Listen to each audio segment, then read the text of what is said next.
Gazette du Togo, une vision sur l'actualité togolaise et sur le monde.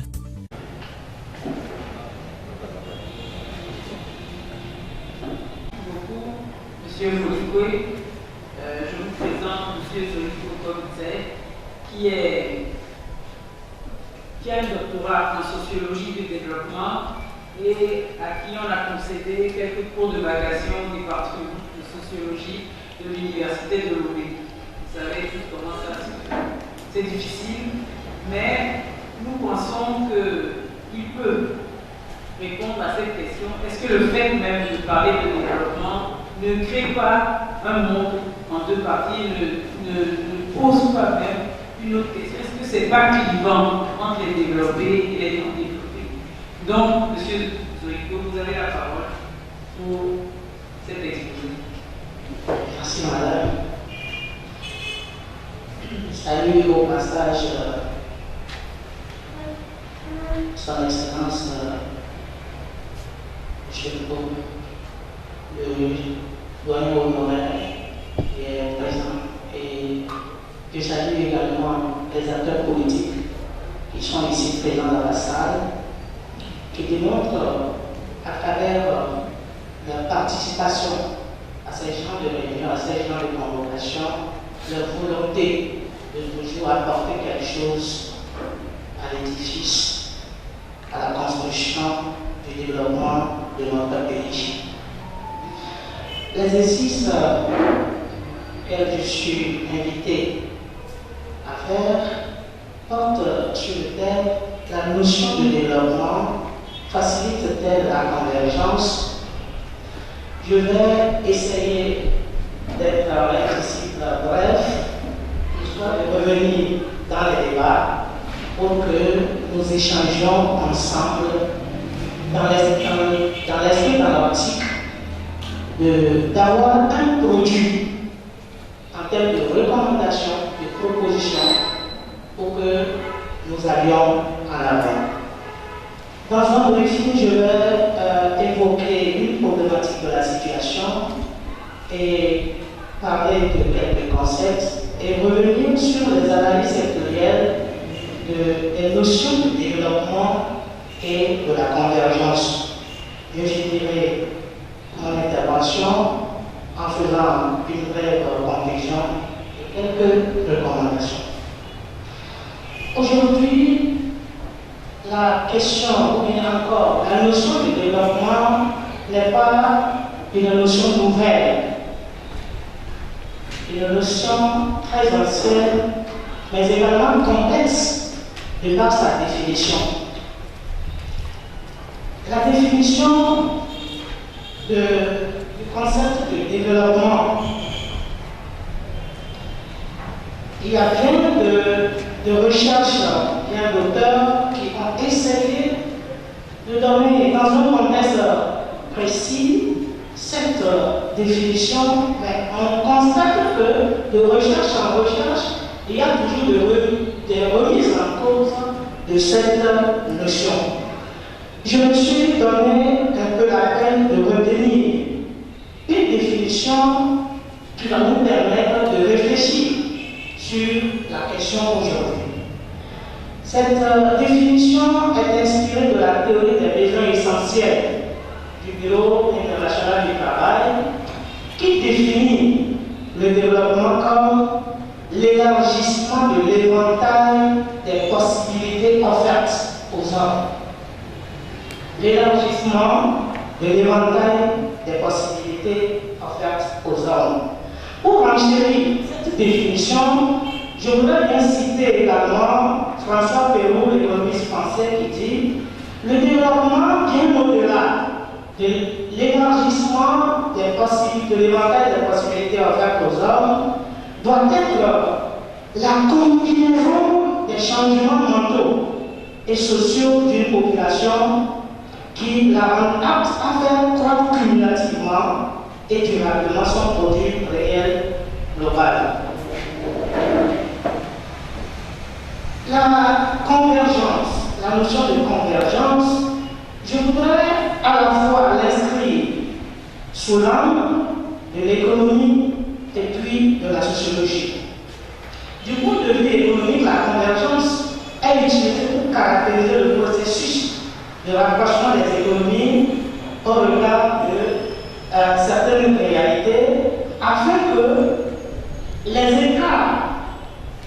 les écarts s'effacent, ou bien que les pays, entre-temps, dans l'assiette du sous-développement, peuvent quitter là pour évoluer. Donc, de manière générale, la convergence économique est un phénomène de rattrapage des pays riches par les pays pauvres du fait de la croissance rapide de ces derniers, comblant ainsi leur retard avec les pays plus développés ou riches.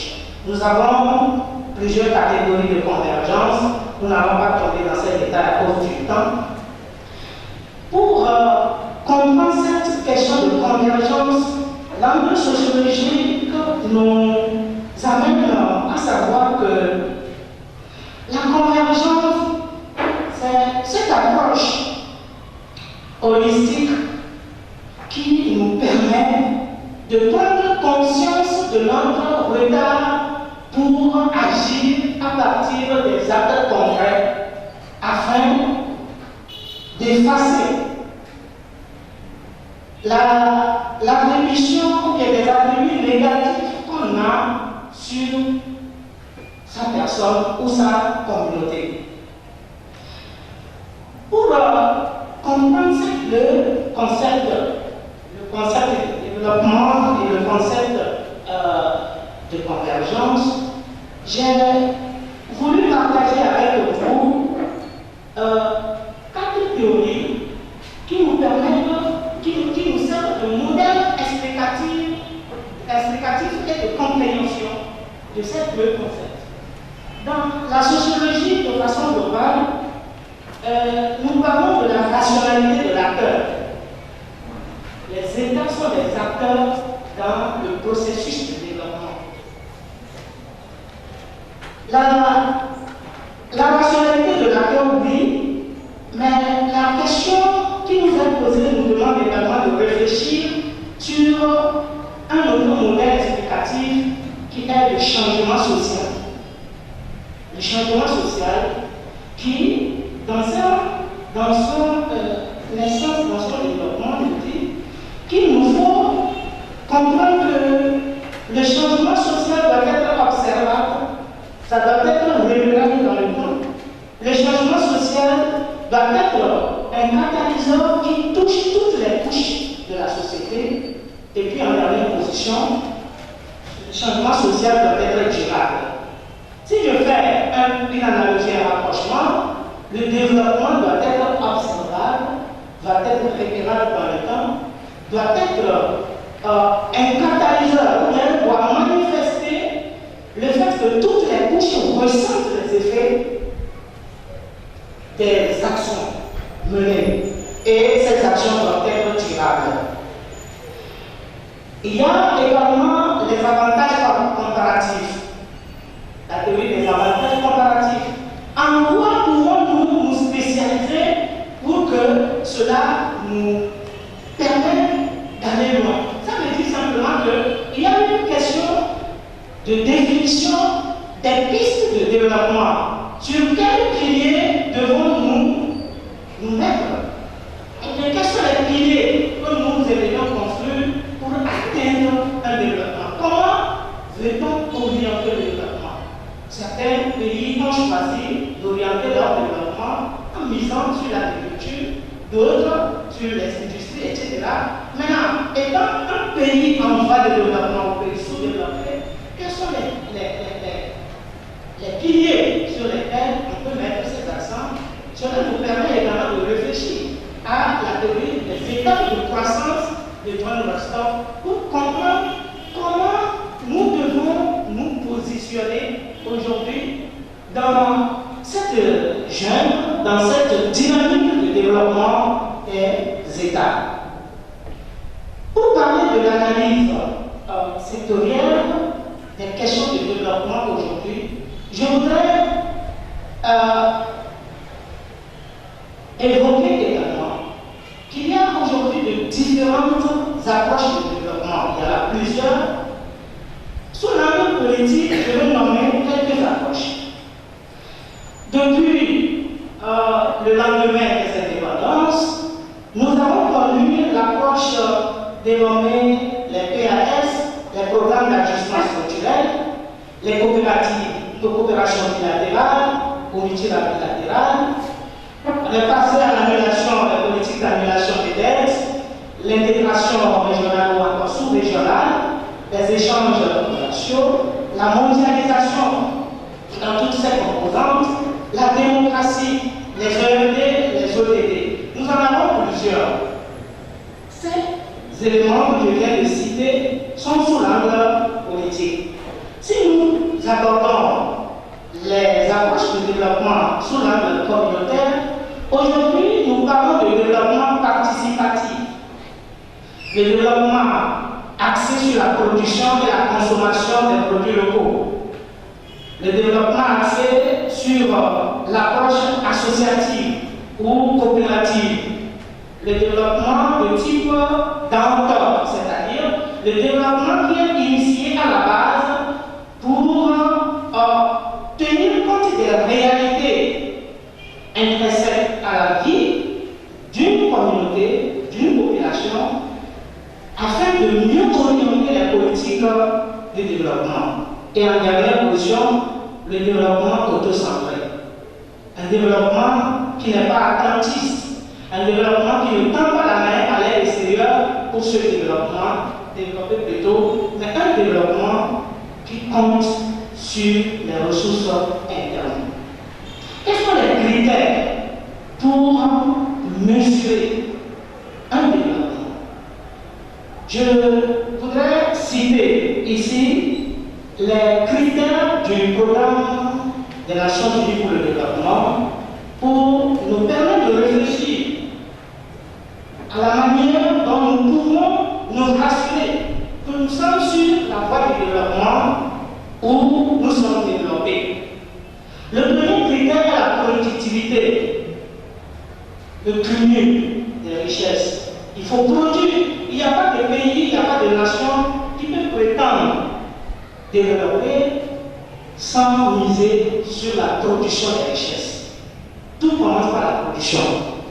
La justice sociale, c'est-à-dire la redistribution des ressources. Tout le monde doit jouir des ressources que nous produisons dans un espace. Le troisième critère est l'endogénisation du développement. Le développement doit être suscité à l'intérieur des pays et non de l'extérieur. La priorité, cela doit venir des populations.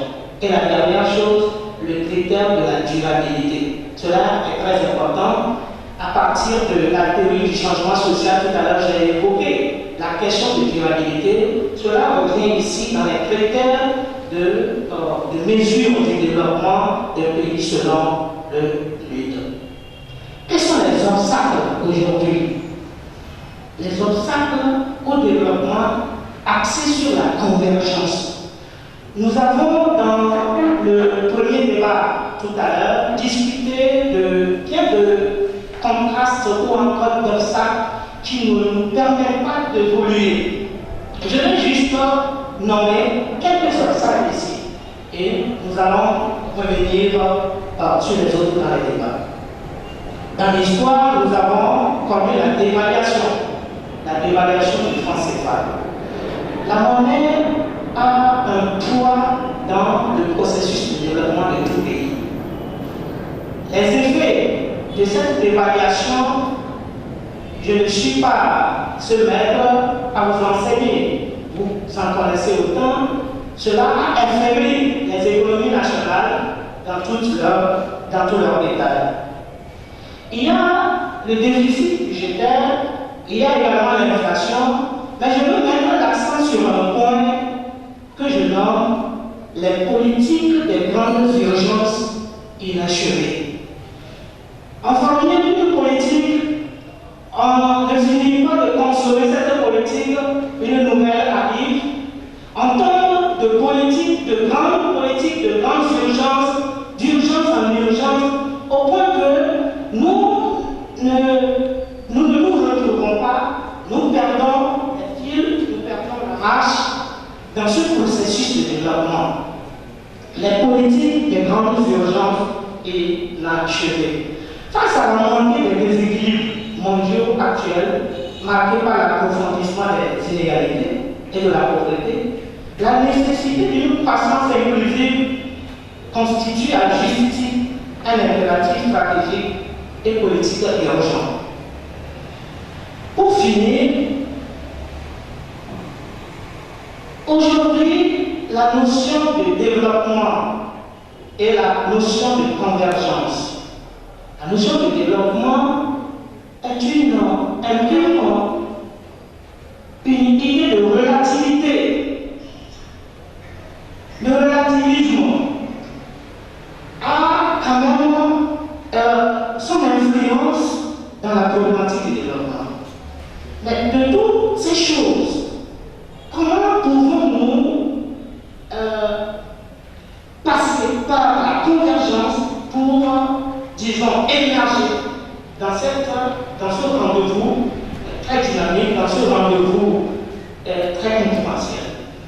La première des choses que j'avance dans nos recommandations, c'est l'assainissement des finances publiques. Il faut assainir les finances publiques. Le développement des programmes de suivi et évaluation des politiques publiques.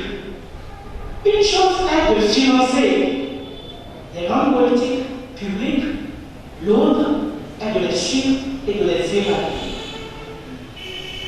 Associé à cela, j'évoque la question de reddition de comptes. Le contribuable a toujours besoin d'être informé comment les choses évoluent.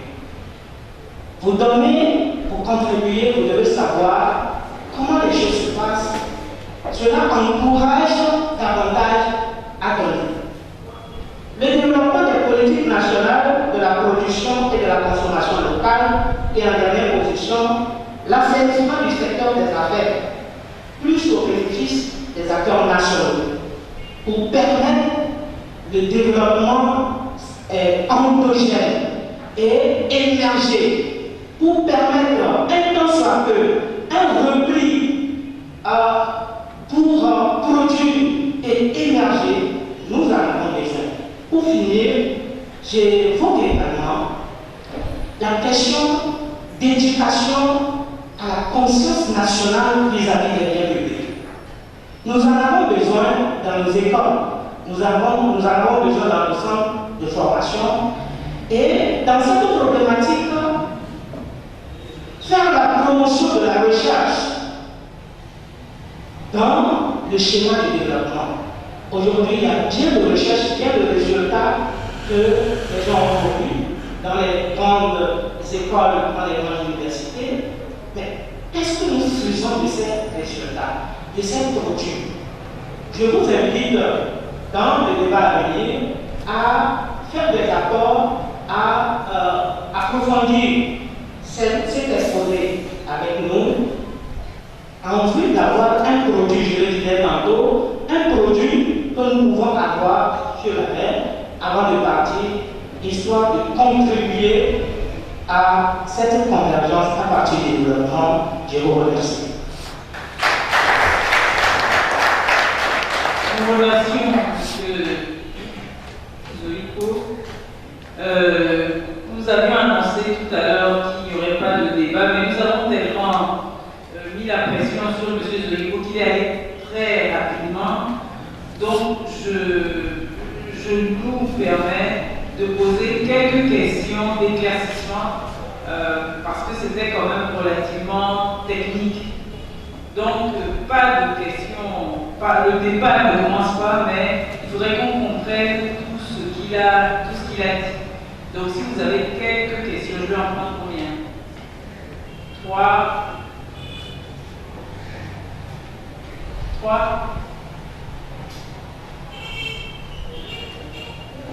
Pas de questions? Ne nous entendons pas. Donc, je vais commencer, moi, je vais poser une question. Vous avez fait des recommandations. Alors, je voudrais que vous précisiez en quoi ce que vous recommandez, particulièrement dans l'assainissement des finances, l'évaluation, c'est quand même l'éthique autour de ces questions de développement. En quoi cela va-t-il favoriser la convergence? En quoi cela va-t-il favoriser la convergence? Si vous pouviez... voilà. Voilà.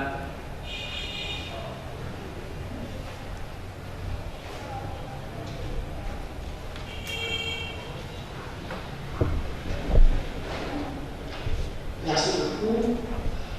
J'ai vraiment évoqué quelques recommandations à faire de mon exposé dans l'esprit de la migration vers la convergence, si je peux l'exprimer ainsi. Pour passer par la convergence, pour aboutir au développement. L'assainissement des finances publiques. L'assainissement des finances publiques dans les questions d'économie politique fait juste allusion au fait de savoir les urgences, des biens à financer, des projets, des programmes de développement à financer. Nous n'allons pas juste financer des projets, des programmes de développement, mais savoir le programme ou le projet de développement qui est dans un temps donné utile pour que nous puissions accéder au développement. Donc si je comprends bien, ce que vous proposez, c'est un débat public sur les urgences, bien comment, et le fait d'assainir les finances permettrait ensuite aux gens de se prononcer sur ce qui est urgent et ce qui n'est pas urgent. Justement, c'est ma position. Il y a des doigts qui se lèvent. Monsieur Abedouama, monsieur Poupo. Merci. La pétition de compte m'intéresse. Quand on l'a demandé, quelqu'un va se pointer devant Fornia Singbe pour rendre des comptes. Devant l'Église, rendre des comptes. Société d'État, rendre des comptes. Et les fonctionnaires, les gens qui vont voir des choses. Mais ils voient des choses bizarres, mais ils n'osent pas le dire. Parce qu'ils disent on va me jeter en prison, on va me flinguer, on va me virer. Donc par rapport à ça, comment doit-on faire pour exiger cette reddition de comptes? Parce que je fais le lien en même temps avec la politique. Quand vous demandez aux gens, parfois des jeunes vous disent ah, moi je vais faire de la politique. Pourquoi? Parce que je veux devenir riche. Alors nous ne savons même pas encore ce que c'est que la politique. Donc par rapport à ça, justement, quand dans la population ne le sait pas, alors ces gens, c'est eux qui auront au pouvoir demain. Et ils seront là-bas, ils ne seront pas. Donc on va voler, on ne rend pas de compte. Donc c'est des choses, c'est quelque chose de très important sur laquelle nous devons réfléchir. Parce que quand on demande à quelqu'un de rendre des comptes, il croit que tu l'insultes, tu l'attaques, etc. Parce que c'est inconcevable pour certains de rendre des comptes. Voilà. Merci, monsieur Foucault a parlé et je vais vous passer la parole, monsieur. Je crois effectivement que... Vous restez assis. Je crois que ce qu'il propose peut conduire à la convergence, en ce sens que si nous avons une Cour des comptes qui fonctionne vraiment, parce que les gens qui l'animent ont cultivé un courage citoyen. Si ces gens-là font leur travail honnêtement et que les résultats de leur travail se trouvent mis en œuvre par le système judiciaire, ça peut conduire à une meilleure confiance en notre système. Et les gens sauront que ceux qui gèrent l'argent, s'ils font bien, on applaudit des deux mains. S'ils font moins bien, ils courent des risques. Et il faut cela que ceux qui sont à la Cour des comptes eux-mêmes soient des gens crédibles.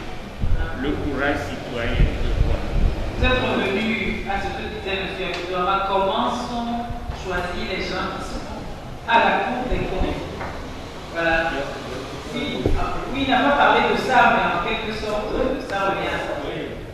Alors, vous la Je Vous voulez ajouter quelque chose? Oui. Je veux dire que ceux qui choisissent ces gens-là en fonction d'intérêts cachés seront surpris un jour. Dans l'histoire des États-Unis, par exemple, montre amplement des cas où on a mis des gens à des postes clés parce qu'ils sont censés servir les intérêts des chefs de l'État, enfin des présidents américains.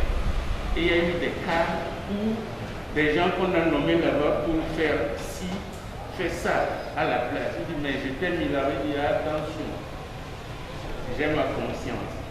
Je n'ai pas mis ma conscience sous cloche. Donc les surprises sont possibles. Donc il faut juste espérer. Ah, vous, monsieur Seiko. Non, j'arrive tout à l'heure. Oui. Il y a encore quelqu'un. Allez-y, on va laisser parler la salle. Oui, rapidement, je voudrais faire une contribution et je dirais en d'autres termes que le développement peut faciliter la convergence dans le sens où ça crée la confiance dans les acteurs. Et ça suppose un minimum de transparence dans ce qui se fait, la reddition des comptes dont on parlait, et aussi la lutte contre l'impunité qui gangrène aujourd'hui pas mal de projets. Donc je crois que ces éléments-là forgent la confiance. Et en matière de développement d'économie, la confiance, c'est clé. C'est une clé fondamentale. Merci. Merci beaucoup. Est-ce que quelqu'un d'autre voudrait parler dans la salle? À vous, monsieur Seiko. Merci aux uns aux autres pour les riches apports. Je voudrais dire que la question de reddition de comptes est une question sensible. C'est une question qui fait saigner chaque société. Il n'y a pas de développement sans saignement.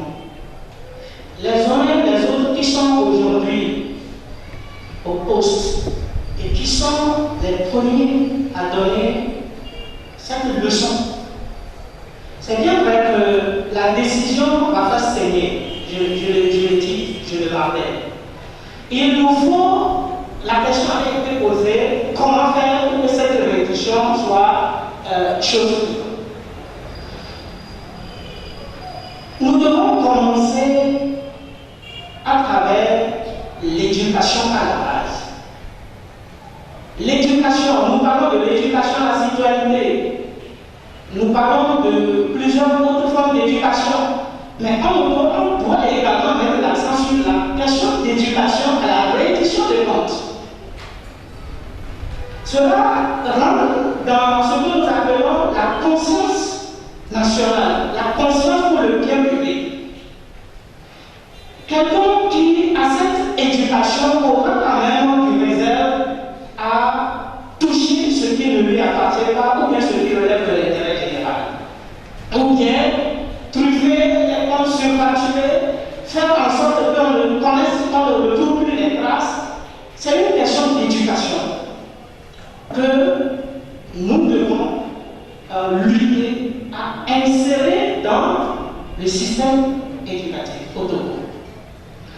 Au-delà de ça, nos élus, à partir de nos élus locaux jusqu'au Parlement, nous devons élaborer des tests contraignants.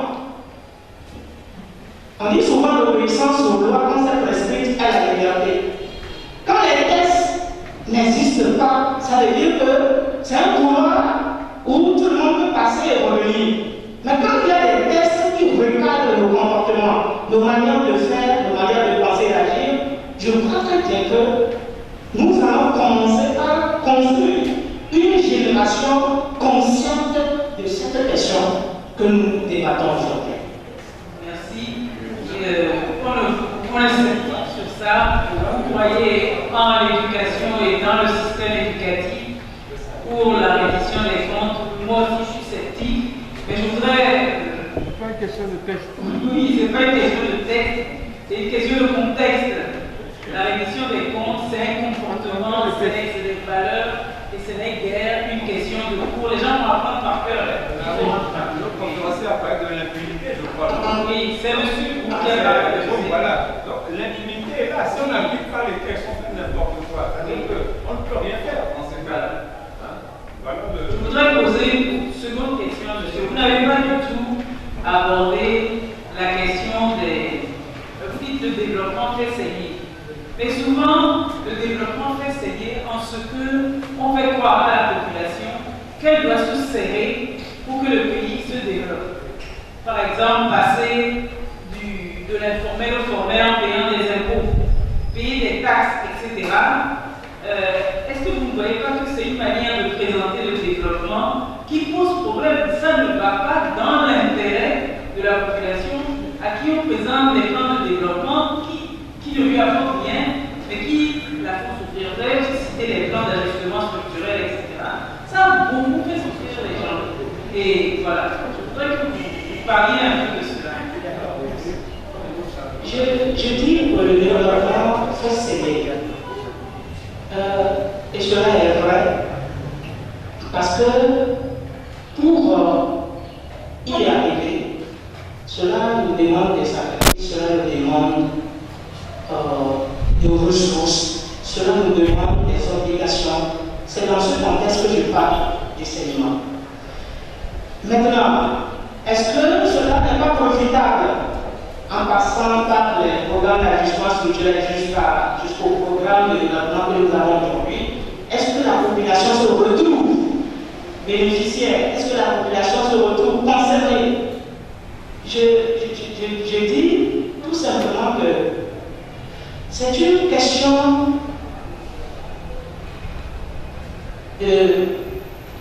question de réparabilité dans le temps, c'est une question de durabilité. Combien de temps avons-nous observé un programme de développement initié avant de nous prononcer par rapport à cela? C'est également cette question. La population impliquée, les acteurs, les initiateurs devant, mais il nous faut quand même un petit recul pour essayer d'observer ce programme de développement et pouvoir évaluer le contenu, évaluer les acquis en vue de tirer juste une conclusion pour dire tel programme n'a pas servi, tel a servi. C'est un peu ma position par rapport à votre question. Merci. Il y a 3 personnes qui ont demandé la parole. Monsieur Brou, Monsieur Danté, Monsieur... C'est vous ou c'est quelqu'un derrière? Je ne sais pas. C'est vous-même. D'accord, ça fait 4. Hein. Donc, Monsieur Brou, non, c'est fini. Monsieur Danté. Prenez le micro, s'il vous plaît. L'exposant a déjà répondu à une partie de mes préoccupations, mais je voudrais seulement lier la question des taxes à la question d'éthique.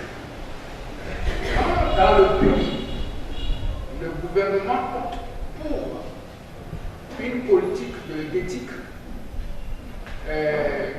en l'insérant dans l'éducation à la base jusqu'à l'université.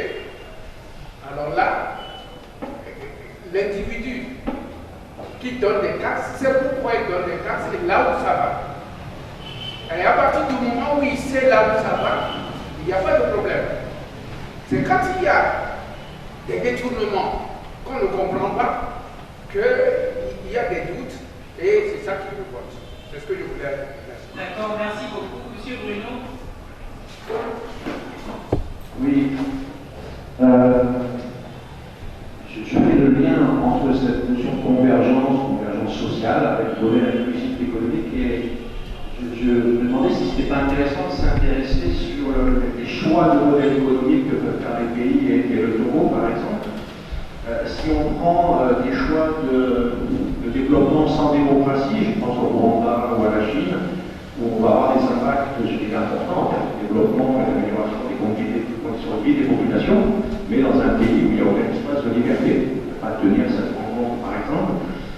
Prenez l'Afrique du Sud, qui est tout à fait différente, qui est un pays démocratique très ouvert, où on peut protester dans la politique, etc., mais qui a fait un choix de politique économique extrêmement libérale, de nature presque américaine. Et mes collègues qui travaillent sur l'Afrique du Sud nous expliquent combien les populations sont exclues de l'appauvrissement des populations et que finalement, ce qui s'est passé en 1994 n'a pas vraiment progressé aux communautés les plus pauvres. Et donc je me posais la question au Togo, est-ce qu'il y a une réflexion à avoir, est-ce qu'il y a des débats sur les choix de modèles économiques, c'est-à-dire est-ce qu'on soutient l'agriculture paysanne, est-ce qu'on industrialise l'agriculture, est-ce qu'on développe l'agro-business, est-ce qu'on renforce le système extractif, ou est-ce que au-delà des problématiques de corruption ou de bonne gouvernance, je pense qu'il y a des choix de modèles qui sont plus favorables au développement que d'autres, selon ce qu'on donne comme finalité au développement. Merci. Merci beaucoup. Ça va même plus loin, il y a des gens qui disent, dans des pays ayant connu des dictatures pures et dures, en ce temps-là, on était quand même un peu plus heureux. La démocratie ne nous a rien apporté que la misère. Oui, donc c'est une problématique importante par rapport à nos pays. Vers quoi convergeons-nous par rapport à ces modèles, à ce développement sans démocratie? Et je pense que le Rwanda fait toujours envie à beaucoup de gens. On ne vit pas là-bas, donc on ne sait pas ce qui se passe. Oui, voilà, ils ne peuvent pas parler. C'est ça. Bon, je ne sais pas, M. Fico, c'est dans le même sens ou bien. Bon, allez-y, vous parlez, et puis M. Zoïko va finir sur ça. Ok, merci beaucoup. Et parmi les critères que je vais développer, il a parlé de la justice sociale et il s'agit de la redistribution. Je voulais savoir comment peut-on parvenir à cela. Merci beaucoup. Comment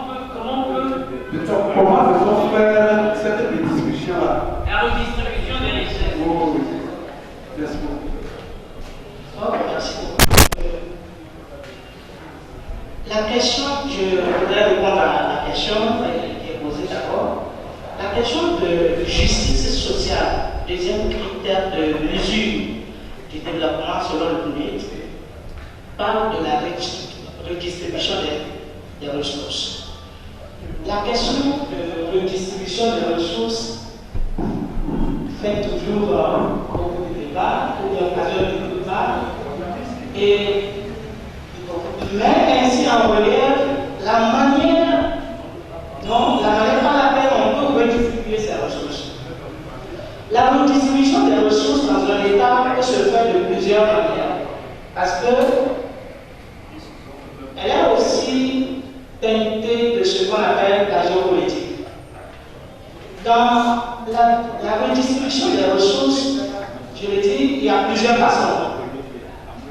Dans les institutions de l'État, l'État fait en sorte que dans une institution, ce ne soit pas seulement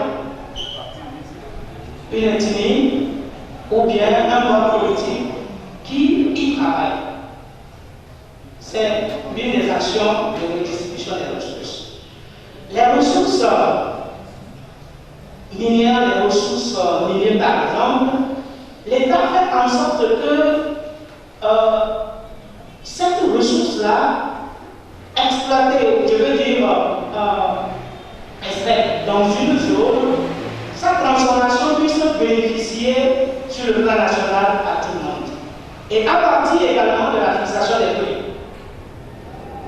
Donc la question de redistribution des ressources est une question polyvalente, c'est-à-dire mettre en relief plusieurs manières par lesquelles on peut, la liste est vraiment longue, l'État agit sur ces deux moyens fondamentalement pour redistribuer les ressources. Premièrement, en faisant en sorte que dans le schéma d'employabilité, on arrive à voir les différentes composantes dans les administrations. Et puis, à travers la fixation des prix des produits, on essaie de permettre à tout le monde, sur le plan national, de bénéficier. La question concernant développement sans démocratie. Le développement sans démocratie.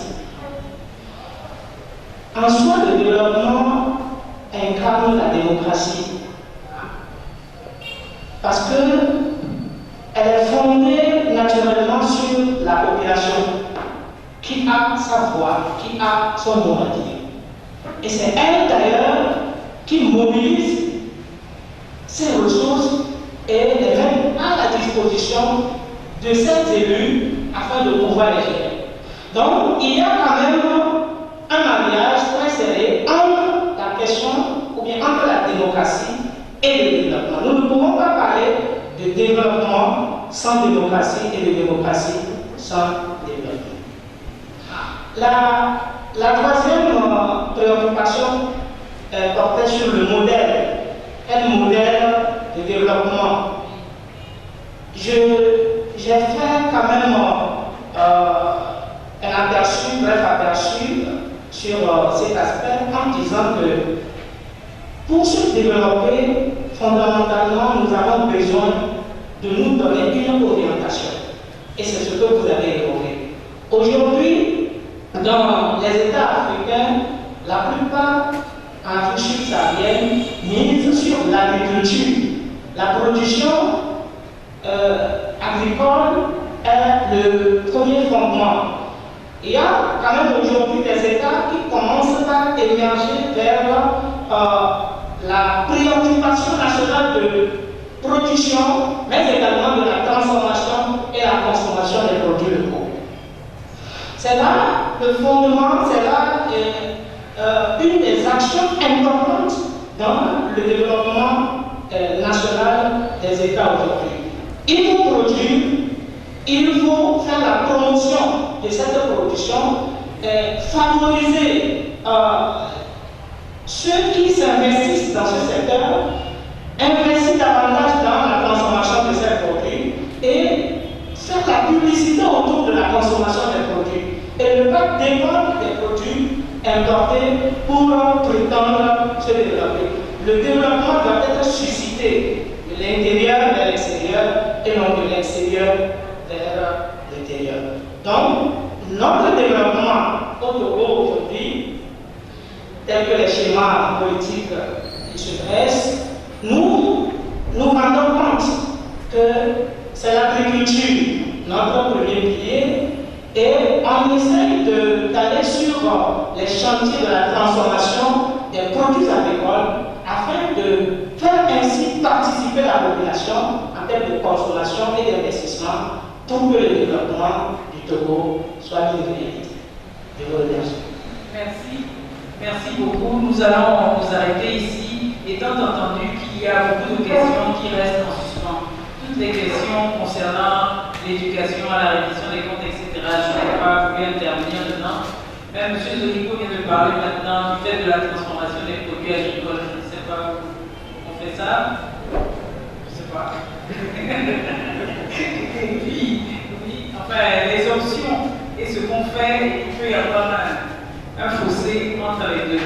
Et nous reviendrons sur tout cela dans le débat général. Déjà, on a posé quelques jalons et on sait de quoi nous avons discuté. Je passe la parole à... Je vous remercie, M. Zolico, pour le fait que vous ayez accepté de vous lancer de venir, de parler, c'est pas facile, et de vous lancer dans ce débat. Merci beaucoup. La Gazette du Togo, une vision sur l'actualité togolaise et sur le monde. Rejoignez-nous sur le www.lagazettedutogo.com ou sur nos comptes Facebook, Twitter et YouTube. Pour tout contact, écrivez à contact@lagazettedutogo.com ou appelez le 92 80 88 53. La Gazette du Togo, c'est l'information en continu.